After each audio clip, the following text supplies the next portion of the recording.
Welcome to Real Estate U with Letty Ann. Thank you for tuning in today. Season 2 of Real Estate U podcast with Letty Ann, and I'd like to welcome back Dustin Miller. Welcome, Dustin. Yes, thank you so much. Dustin is the owner of Goldheart Homes, Yes. a locally owned Kansas and Missouri licensed contractor for remodeling your home. So if you have questions for Dustin, check out his website below, goldhearthomes.com. And you've been a licensed remodeler in this city for 10 years. Is that right, Yes, Dustin? yeah, going on 10 years. That's awesome. So today I want to ask you, what for those who aren't ready just yet to hire a remodeler, let's say for their kitchen, what do-it-yourself tips, or what are some really common but really powerful impact that have a powerful impact that the homeowner can do themselves in their kitchen to give it a little bit of a lift if they're not ready yet to have a full remodel or partial remodel? Yeah, that's a good question. So one thing they could do is appliances. Those are easy to replace.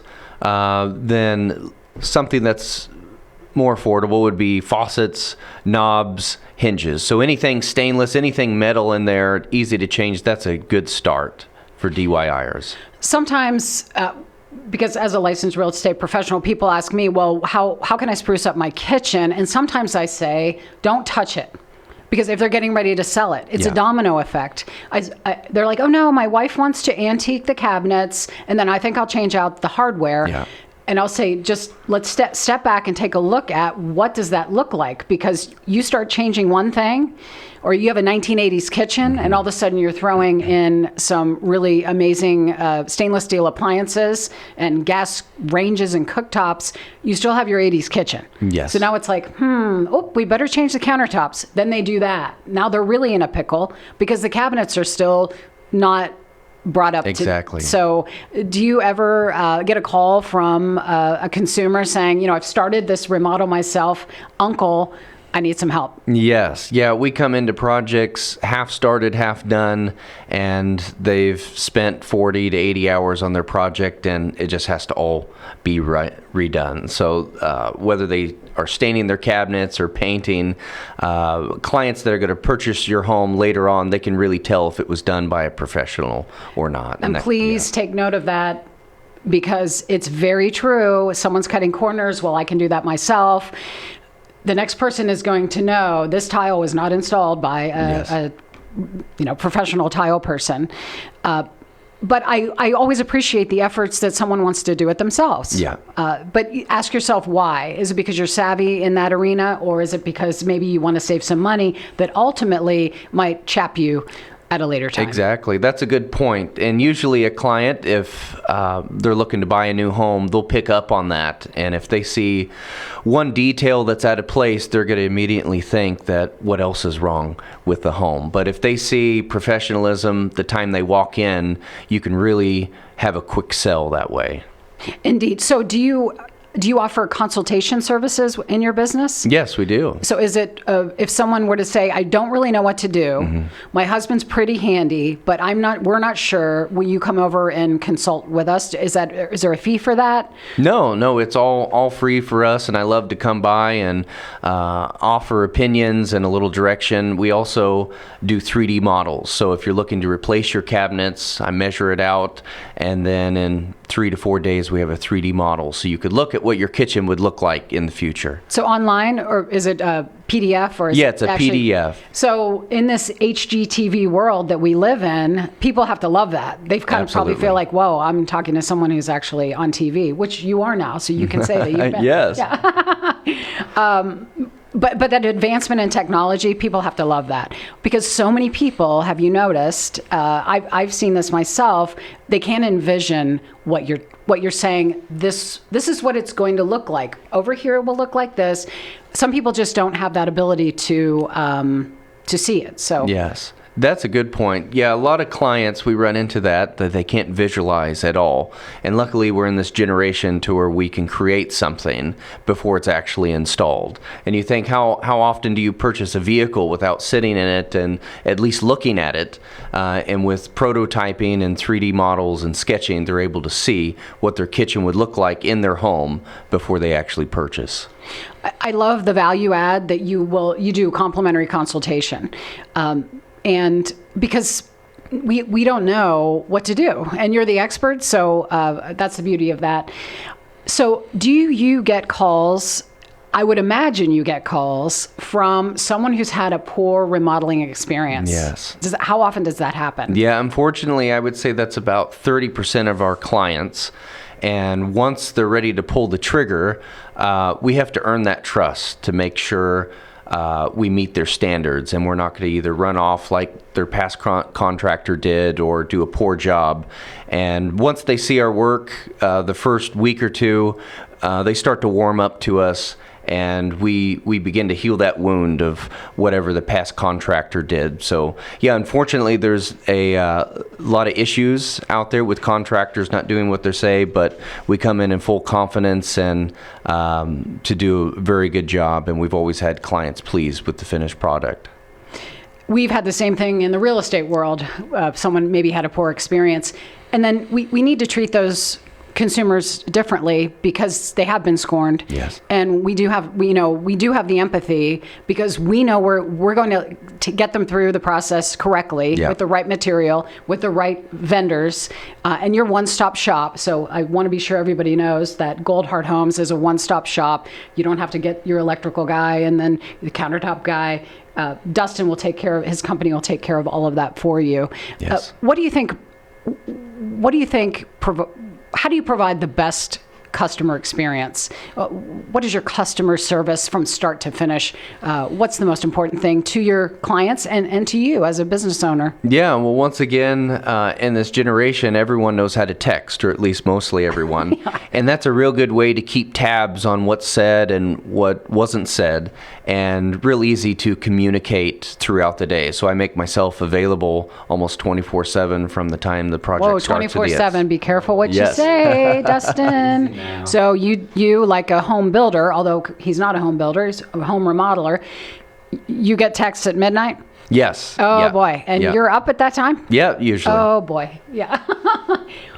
Dedication and customer service. Love what I do. Yeah, that's great. I mean, that's so I interrupted you. So please continue with what do you feel makes the great, excellent customer experience? Yeah, absolutely. It's communication, and we've seen jobs that were done by other contractors, and the finished product was good, but the communication was bad, and it just left a thorn in their side. So not only do we offer great professional service, but communication along the way and friendship. You know, we're not just there to make a dollar. We're there to invest into your home, into you, and, you know, hopefully be friends for a long time after that. And I tell the associates here, everyone we meet is in a relationship for life. Yes. It's not a one and done. It's you're creating an experience, a home buying and selling experience or a remodeling experience, and you don't want them to forget you for all the right reasons. Yes, absolutely. Yeah.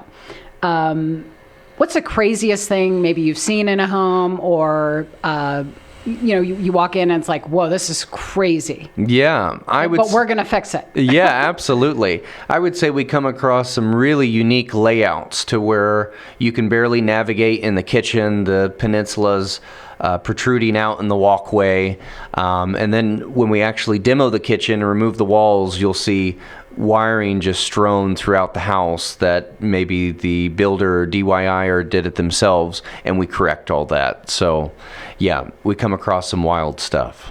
So you have a domino effect as well, because once you start taking out sheetrock and looking inside walls and looking at studs, you maybe find mold. And don't freak out because of mold, folks. There's several different types of mold, Yes. and they're not all bad. Yeah. So don't freak out. Education is key. But then you see, oh, this wire connects to nothing, and then you follow it all the way down to the electrical box, and then you find the amps aren't appropriate for what we want, all the cool stuff we want to put in.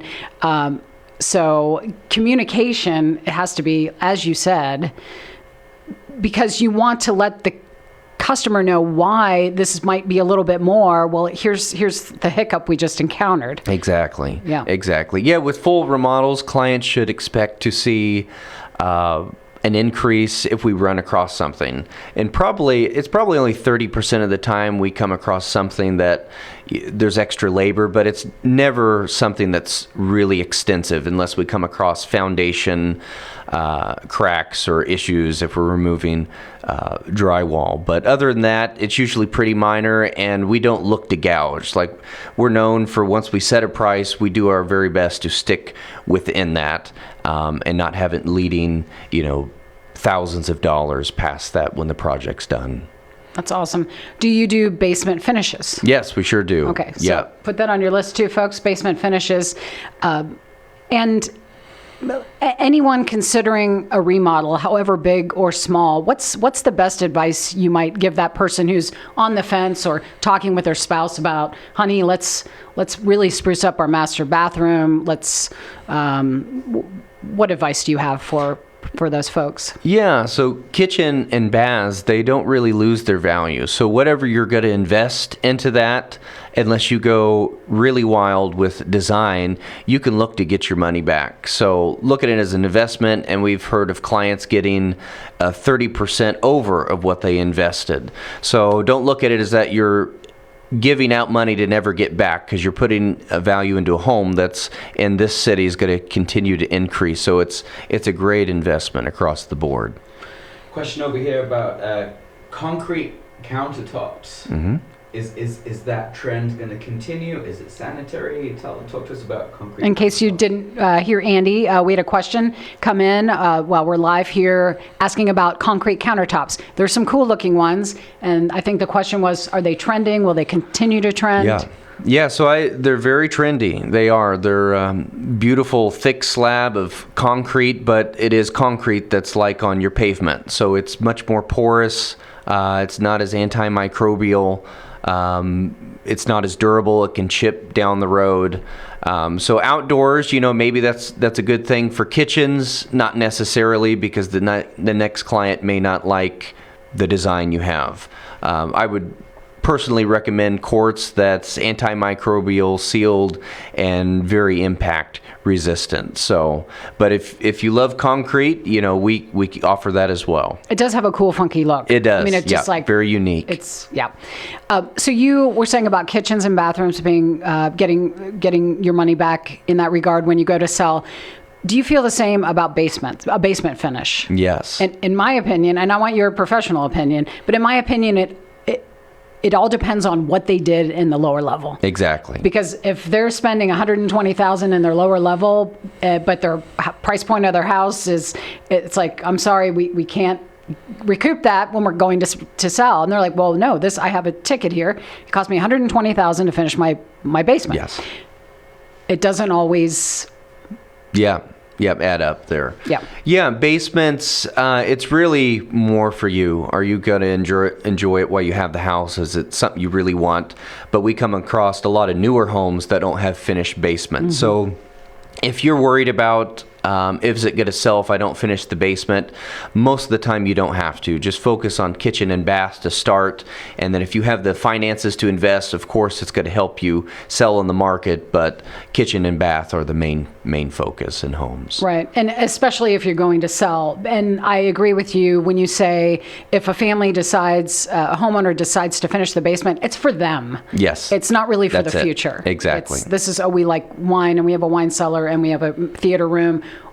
If you really enjoy those things, but don't invest in those things just to sell the house. Exactly. That's a good point. The basement is very specific, but as the kitchen is too, but as long as it's done right. Yes. So, any other questions over there, Andy? Not really. Okay, great. Well, we're so grateful that you're here today, yes. Dustin. Again, Dustin Miller, Goldheart Homes, a local area remodeler. And contact information is here below. Thank you so much for being here. I look forward to working with you in the future. Absolutely. Thank you so much. You bet.